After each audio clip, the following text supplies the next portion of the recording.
Jaya Radha Madhava Punya Bihari Jaya Radha Madhava.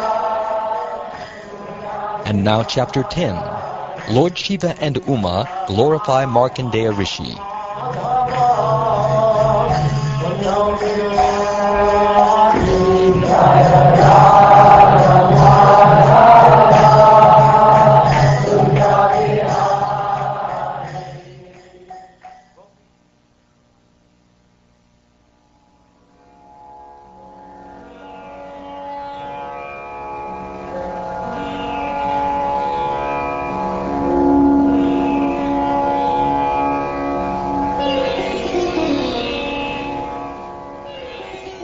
Sutta Goswami said, "The Supreme Lord Narayan arranged this opulent display of his bewildering potency. Markandeya Rishi, having experienced it, took shelter of the Lord. Sri Markandeya said, O Lord Hari, I take shelter of the soles of your lotus feet, which bestow fearlessness upon all who surrender to them. Even the great demigods are bewildered by your illusory energy, which appears to them in the guise of knowledge.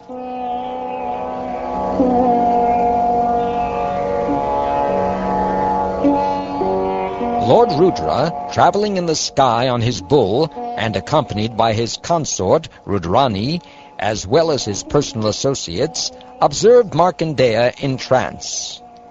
Goddess Uma, seeing the sage, addressed Lord Girisha. My lord, just see this learned Brahmin, his body, mind, and senses motionless in trance. He is as calm as the waters of the ocean when the wind has ceased and the fish remains still. Therefore, my lord, since you bestow perfection on the performers of austerity, please award this sage the perfection that is obviously due him." Surely this saintly Brahmin does not desire any benediction, not even liberation itself, for he has attained pure devotional service unto the inexhaustible personality of Godhead. Still, my dear Bhavani, let us talk with this saintly personality. After all, association with saintly devotees is man's highest achievement.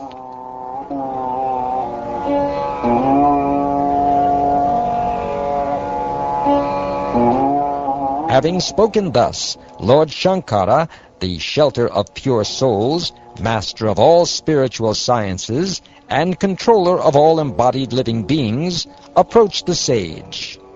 Because Markandeya's material mind had stopped functioning, the sage failed to notice that Lord Shiva and his wife, the controllers of the universe, had personally come to see him.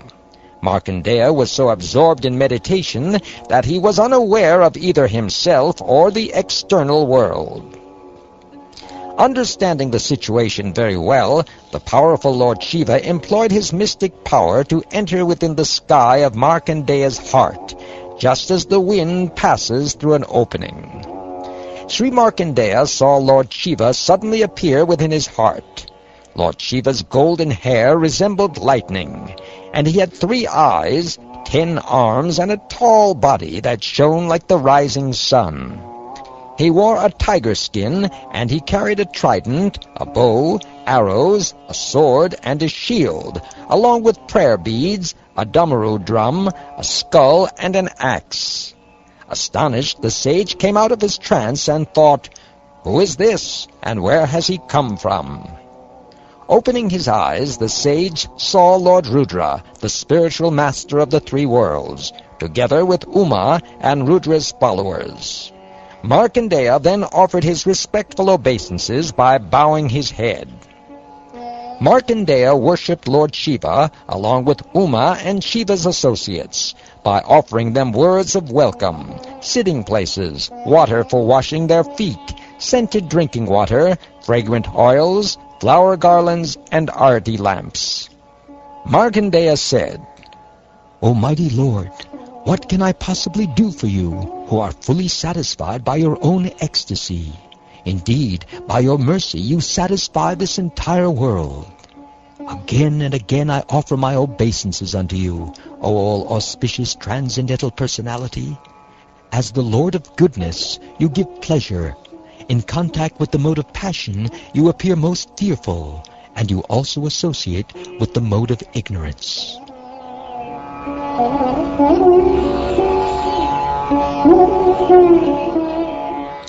Lord Shiva, the foremost demigod and the shelter of the saintly devotees, was satisfied by Markandeya's praise. Pleased, he smiled and addressed the sage. He said, "Please ask me for some benediction, since among all givers of benedictions, we three, Brahma, Vishnu, and I, are the best. Seeing us never goes in vain, because simply by seeing us, a mortal achieves immortality. The inhabitants and ruling demigods of all planets, along with Lord Brahma, the Supreme Lord Hari, and I, glorify, worship, and assist those Brahmins who are saintly, always peaceful, free of material attachment, compassionate to all living beings, purely devoted to us, devoid of hatred, and endowed with equal vision.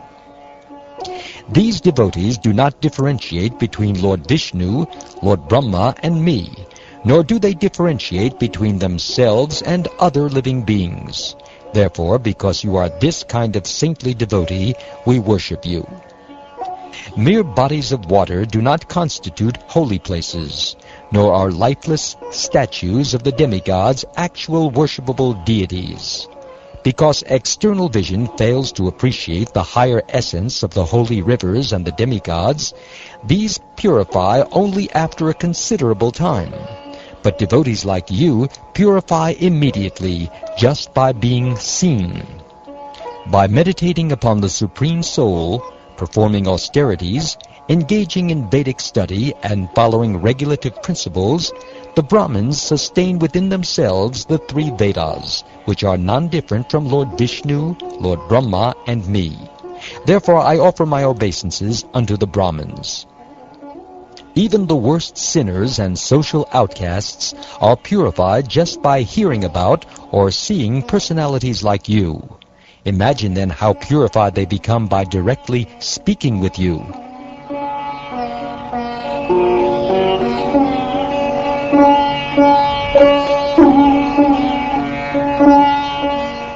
Drinking with his ears Lord Shiva's nectarian words, full of the confidential essence of religion, Markandeya Rishi could not be satiated.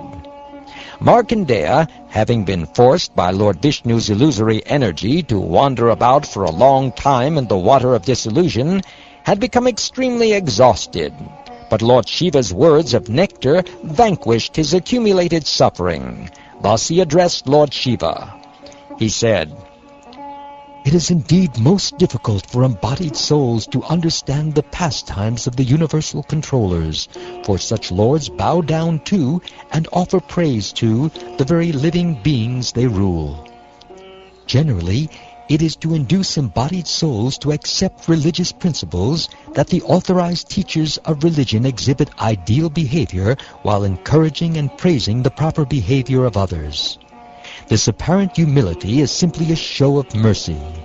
Such behavior of the Supreme Lord and his personal associates, which the Lord effects by his own bewildering potency, does not spoil his power any more than a magician's powers are diminished by his exhibition of tricks.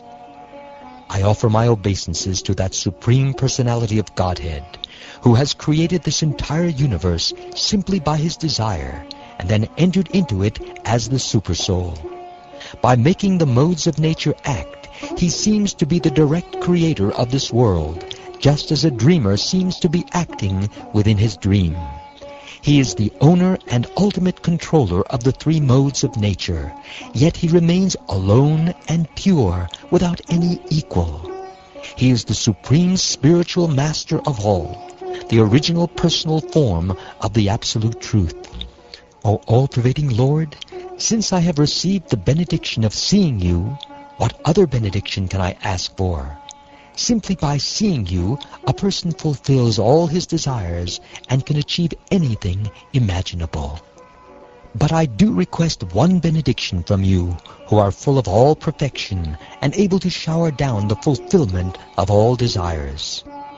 I ask to have unfailing devotion for the Supreme Personality of Godhead and for His dedicated devotees, especially you.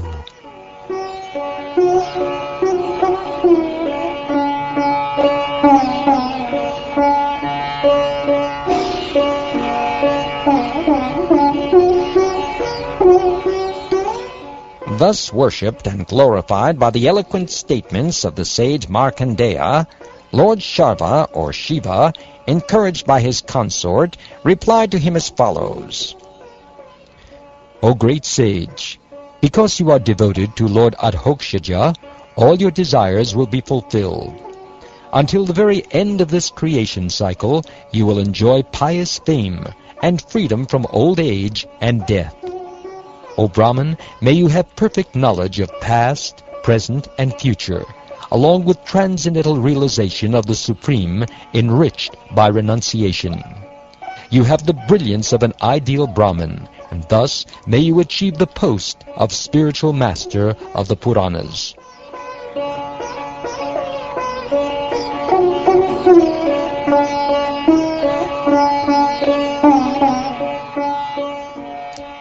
Having thus granted Markandeya Rishi benedictions, Lord Shiva went on his way, continuing to describe to Goddess Devi the accomplishments of the sage and the direct exhibition of the Lord's illusory power that he had experienced.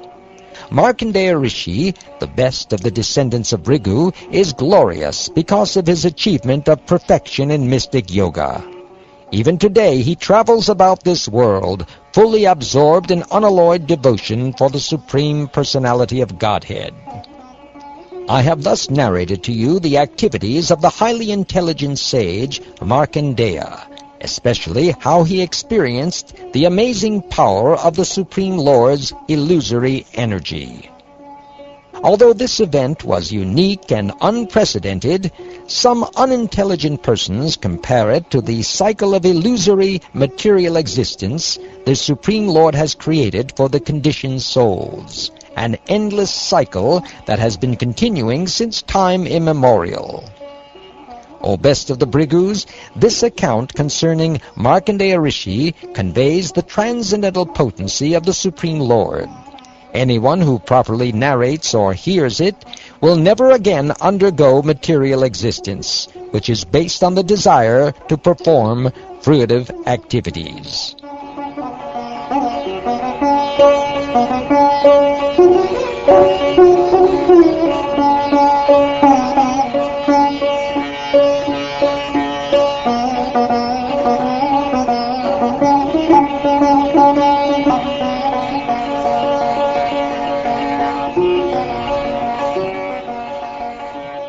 Thus ends the 10th chapter of the 12th canto of the Srimad-Bhagavatam, entitled, Lord Shiva and Uma Glorify Markandeya Rishi.